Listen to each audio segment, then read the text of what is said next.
Today we're driving the 2024 Mazda MX-5 Miata. I've spent a week in this car. Let's sum up my thoughts. I've driven a few of its competitors. Let's talk about how this stacks up to the S2000, the BRZ, and the ND1 Miata, all three of which I've spent some time in this week while driving this. So let's get on with it. This has the 2-liter dual overhead cam Sky Active 4-cylinder, revs to 7,500 RPM, makes 181 horsepower, 151 pound-feet of torque. That's mated to a 6-speed manual transmission. This is a club, starts around 33 grand. This has the BBS Brembo Recaro package, which is a $4,800 option. It looks fantastic. It's the ragtop, which is the one to get if you want to do track stuff, because you can put a roll bar in it. 205, 45 R17 tires, Bridgestone Potenza S001s. Beautiful BBS wheels, lightweight, very fuel efficient. I believe 26 miles a gallon in the city, 34 on the highway. We have revised headlights, taillights, a new asymmetric, a limited slip differential that locks up a little bit more off throttle and unlocks a little bit more on throttle for less understeer out of a corner and less oversteer into a corner. So this is a little bit more of a neutral car, a bit more predictable to drive, a bit easier to drive at the limit. We have a new traction control system, which gives us a little bit more leeway with still a slight safety net on a race course. You can go full off with everything, but the traction control is kind of an in-between mode between on and off, which is nice to have. Steering. Mazda has gone and I think fixed a lot of the issues that I've had with the steering rack in the ND Miatas. They've taken a lot of friction out of the system, and as a result, it feels a lot more natural and there's a bit better feedback, which is good. It also returns to center a bit quicker too, which is nice. There was a bit more resistance in the steering that I would prefer in the old ND1 and ND2 Miatas. All small changes, but things that Mazda is very good at doing when they've had a generation of Miata out in their 8th year. Guys, I've really enjoyed this car this week. There are some cons, there are some things that I don't like about it, there are some things that I do like about it, but overall, as an enjoyable driving experience with a focus on fun, it's really hard to beat this. This car that we're driving tonight is painted in Soul Red Crystal Metallic. This is probably my perfect spec of Miata. Everything about it just looks proper. We've got 4-piston Brembo calipers, lightweight BBS wheels. The Recaro seats are right here too. They look really nice. They're beautiful leather, nice seat piping here. If you fit in a Miata, chances are you're going to fit pretty well in these Recaros. And if you can swing the extra money for them, it's probably a worthy upgrade.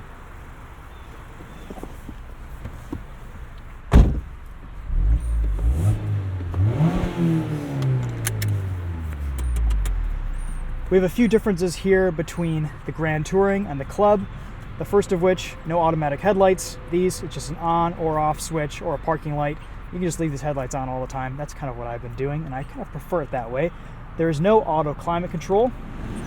You just have a dial here. You can choose your fan speed. We also get a slightly thinner, I've heard, allegedly, slightly thinner soft top material. So there might be a little bit more wind noise in this than the Club at highway speeds with the roof up. But let's be honest, it's a Miata. You shouldn't really be driving this with the roof up because it's not the best experience. There's a lot of NVH. It's a Miata. This is not a highway cruiser. This is a sports car. It's meant for a quick blast around town, a track day. It'll get you to the track, but driving this more than an hour will wear on you. That said, it is one of the most engaging, dynamic, and enjoyable driving experiences you can buy for any money today. Let's go drive it.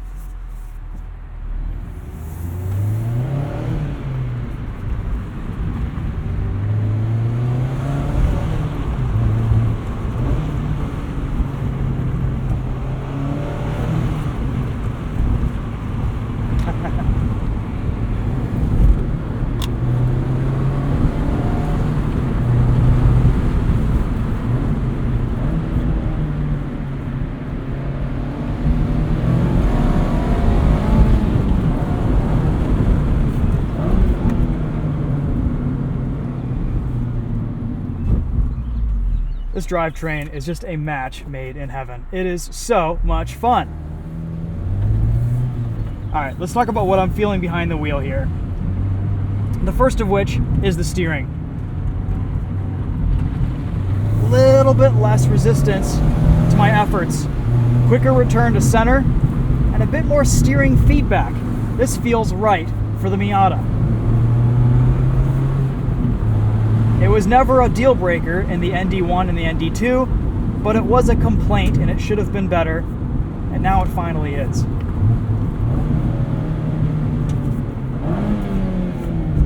Second big change is this asymmetric limited slip differential. There's a little bit less, actually there's a lot less lift-off oversteer into corners in this car. We'll show you guys some of that a little bit later on in this drive. But what you need to know is that it locks up a little bit more under decel and unlocks under acceleration. So this results as a more neutral handling car into a corner. In this situation right here, it's not going to step out on us as easily. And then when we exit the corner, it's not going to understeer as much because it's going to be more unlocked. It's going to let the wheels turn a bit more freely. You can still have fun with it, but it's a more neutral chassis as a result.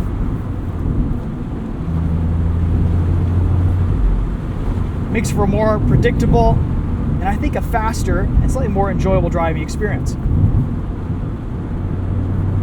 The ND1 and the ND2 Miatas were a little bit twitchy, especially in the wet. They were kind of sketchy to drive.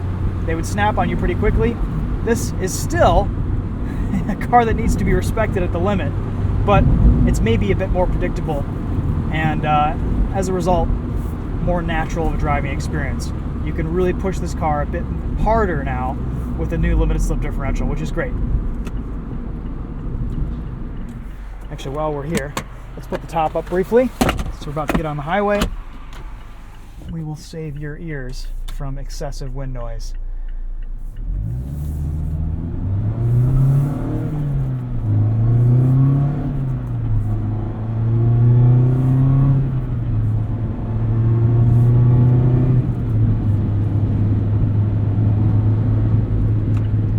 Got an open entrance ramp here. Let's see how this behaves going into a corner.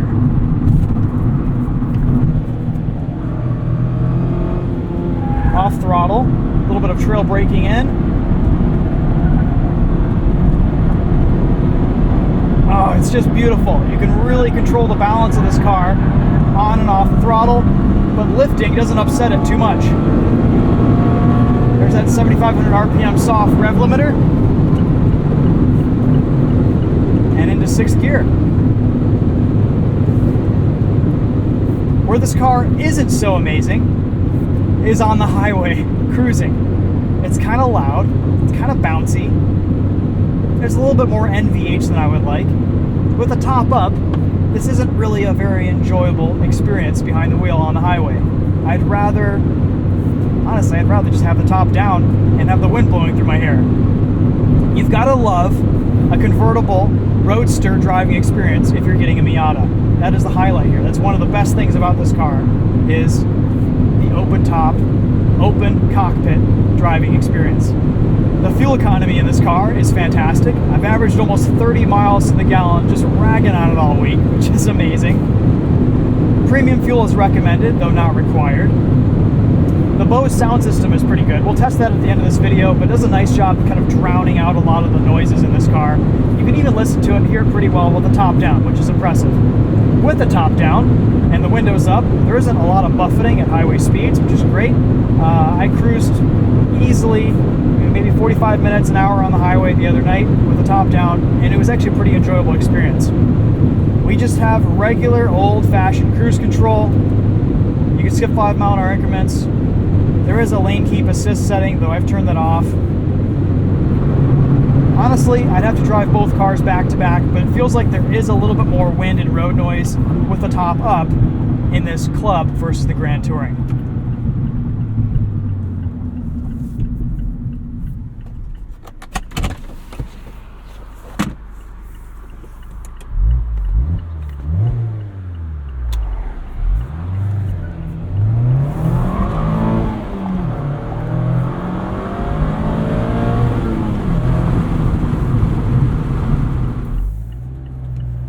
also spent quite a bit of time driving my S2000, my BRZ, and my mom's ND1 Miata, which although isn't RF, still has the Brembo BBS package. That was 2017, so it was pre-Recaro seats, which is fine. How does this car stack up to all those? Honestly, the driving experience isn't that different, except for the handling differences with the ND1 Miata. You know, it's the fun factor is still here. The engine maybe sounds a little bit better in the ND1. It's a little bit quieter, more muted in this ND3 and ND2. But you can fix all that with an exhaust like that, $500, and you've got one of the best sounding 4-cylinders on the market. The ND1 and ND2 may be a little bit more thrilling at lower speeds and at lower limits because of that higher oversteer tendency. So if you love drifting around corners, great. But if not, this ND3 is a little bit more of a predictable driving experience.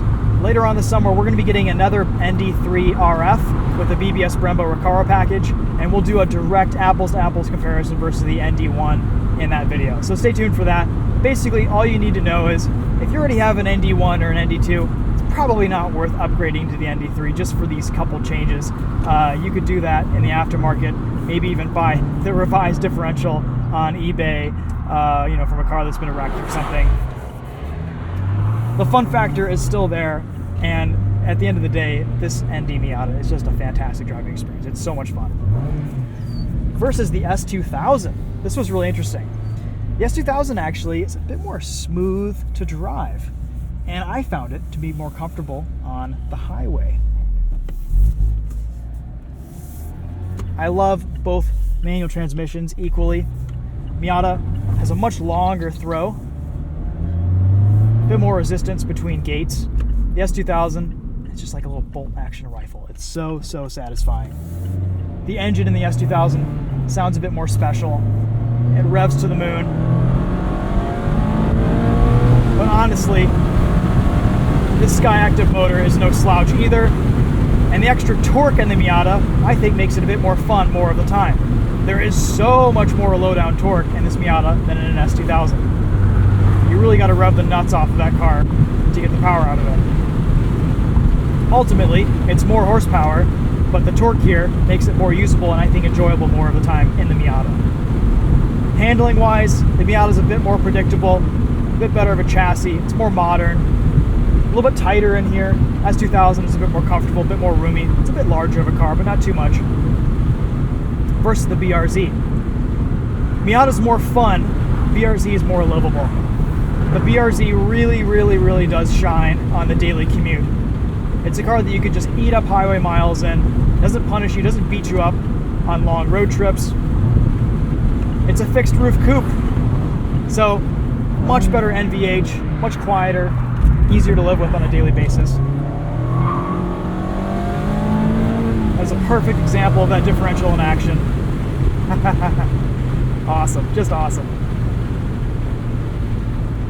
As a result, the BRZ feels a little bit lazier. If you can call the BRZ lazy, you can pretty much only call it lazy when you compare it to a Miata.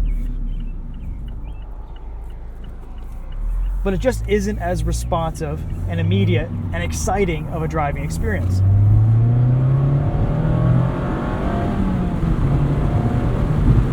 That said, it is the more comfortable, livable, and practical sports car. And it does a lot of the same things that this Miata does at the limit. And in many ways, it's still very thrilling of a driving experience. But if you want the ultimate in thrills, it's really hard to beat this car. All right, let's see what this does on this entrance ramp here. We're in track mode. Nice. What would you like to know about executing?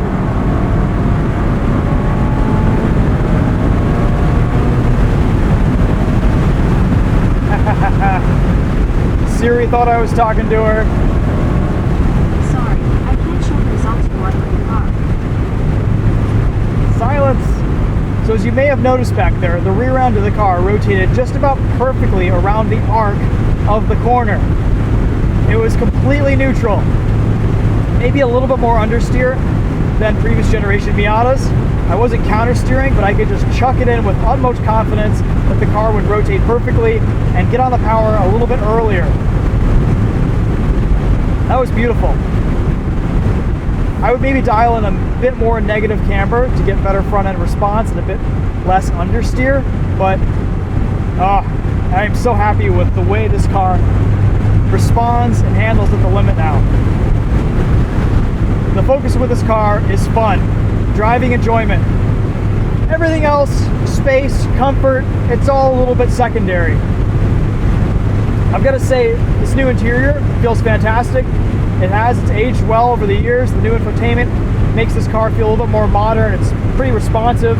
It's not a touchscreen at speed, but this rotating dial seems to work well enough. You've got quick access controls, which is nice to see. I've enjoyed living with it this week. The Bose sound system is great. Actually, let's do a quick sound system test at speed here and see what this is like with the top down.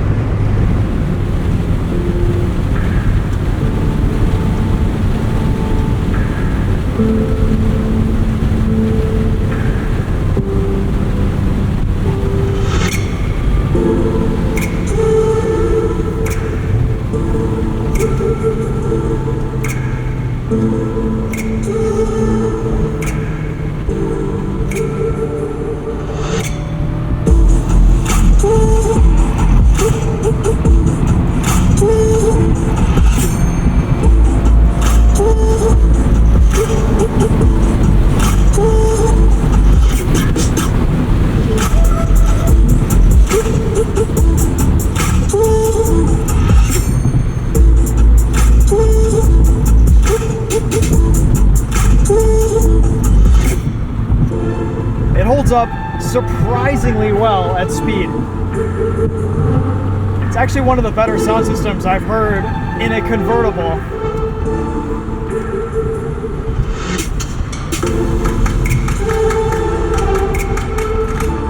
Yeah, it's impressive.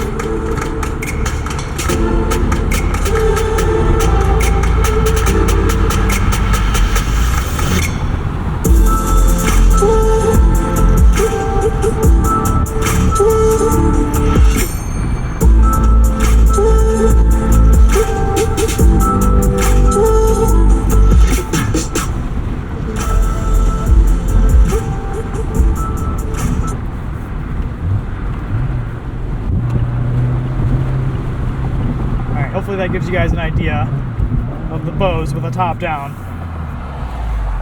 Something that's important.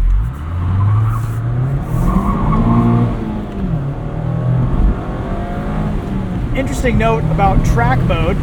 I learned this in a deep dive video with Dave Coleman on YouTube.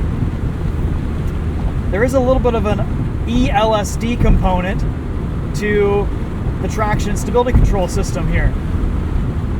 At really extreme cornering limits, probably at lower autocross speeds, if you're really kind of chucking this into a corner and you lift a rear wheel or you unweight a rear wheel, it'll break that wheel to keep it from overspinning the differential, which is really nice. That's a problem I run into with my S2000 quite a bit. So in this type of situation right here, there's a lot of weight on that front tire, and I give it throttle, it's going to let me slide around the corner a little bit, but it's also going to rein us in a little bit, which is nice. Kind of that perfect amount of slip angle. This is track mode at work. You hold the traction control off button below and everything's off, including that ELSD function. You're on your own. But it's nice to see that tuning in the traction control system with this new ND3. I think that's really clever. Let's get back to navigation here. Brakes feel just fantastic.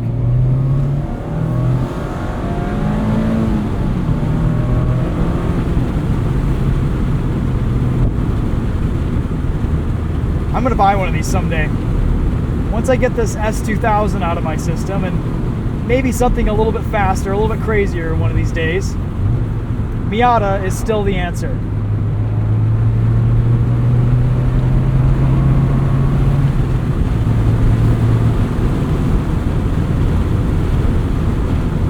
I think this is the best Miata ever. The power is just that perfect level. It's still lightweight. Interaction points are just fantastic. It's so much fun and so enjoyable to drive casually or at the ragged edge. We have good tech in here, good sound system. A little bit expensive, but ultimately,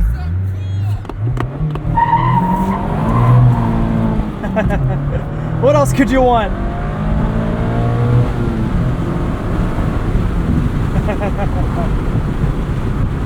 People love it. It makes you happy, puts a smile on your face. That's what life's about, right?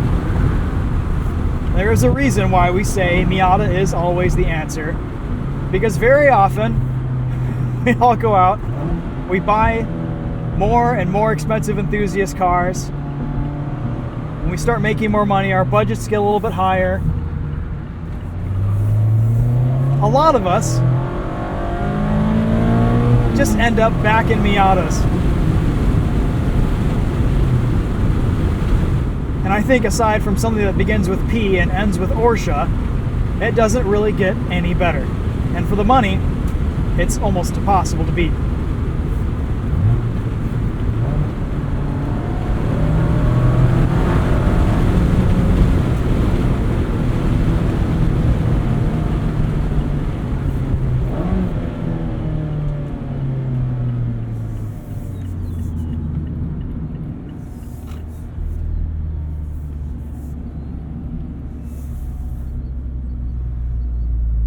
I think this is probably the most perfected Miata yet. I'm really struggling to come up with any complaints on this car, aside from the fact that it isn't a Lexus and, you know, isn't very comfortable.